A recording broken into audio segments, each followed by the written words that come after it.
আপনারা তো এই মানুষটাকে চিনেন তাই না? উনি হচ্ছেন বিশ্বমানের একজন মোটিভেশনাল স্পিকার, যিনি ছেলে মেয়েদের পই পই করে হিসাব করা শিখায়।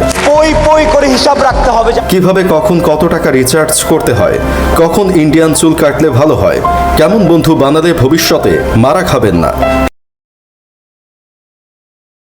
মোটিভেশন তিনি মানুষকে দেন। তার মোটিভেশন শোনার পর বিল গেটসের ডিভোর্স হয়ে গেছে।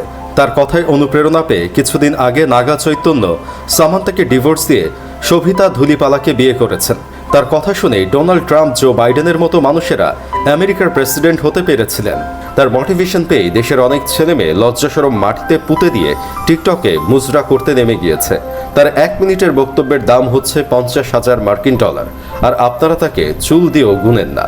দেশে এত কিছু ঘটে গেল, অথচ তিনি এখনও তার ভক্তদের উদ্দেশ্যে কোনো মোটিভেশন দিলেন না। দেশ স্বৈরাচার মুক্ত হয়ে গেল, তারপরেও কোনো প্রকার আনন্দ উল্লাস করলেন না। কেউ কেউ তো সরকার পতনের পর মুখ খুলেছে, কিন্তু সে এতটাই চাপে আছে যে মুখ কেন আমার মনে হয় কোনো কিছুই এখন পর্যন্ত খুলতে পারেন নাই।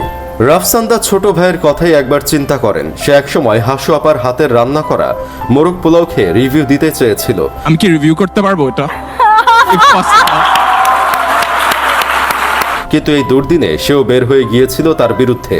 যদিও তাকে খেলায় নিয়েছিল না ছাত্ররা, তার তেলবাজি আর দালালির জন্য। তারপরেও সে বিজয়ের দিন মিছিলে গিয়ে স্লোগান দিয়েছিল, ছি ছি হাসিনা, লজ্জায় বাঁচি না।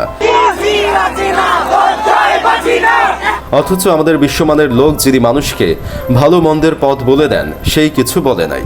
এজন্য তো অনেকে ভেবে নিয়েছিলেন তিনি ইন্তেকাল করেছেন। তার কিছু আপন ভক্তরা তো তার গায়েবী জানাজাও পড়ে ফেলেছে। তবে আমার মনে হয় তিনি মারা যান নাই। হয়তো তিনি কোনো গর্তে লুকিয়ে আছেন, চাকরি হারানোর ভয়ে কোনো কিছু বলেন নাই।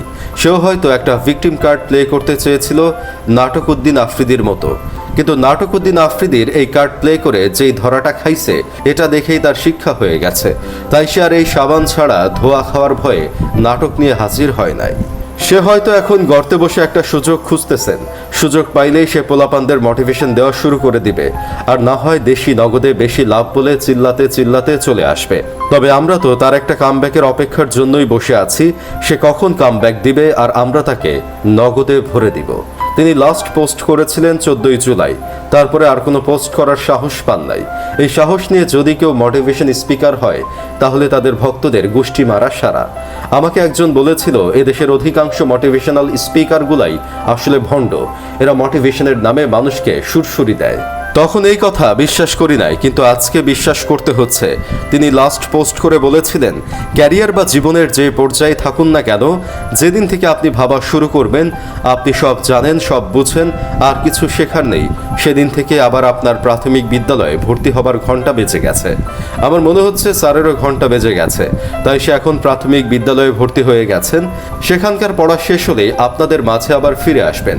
যাই হোক, শেষমেশ আমি গোলাম হোসেন একটা কাজের কথা কই, পই পই করে হিসাব রাখতে হবে আন্দোলনের সময় আপনাদের পাশে কে ছিল আর কে ছিল না।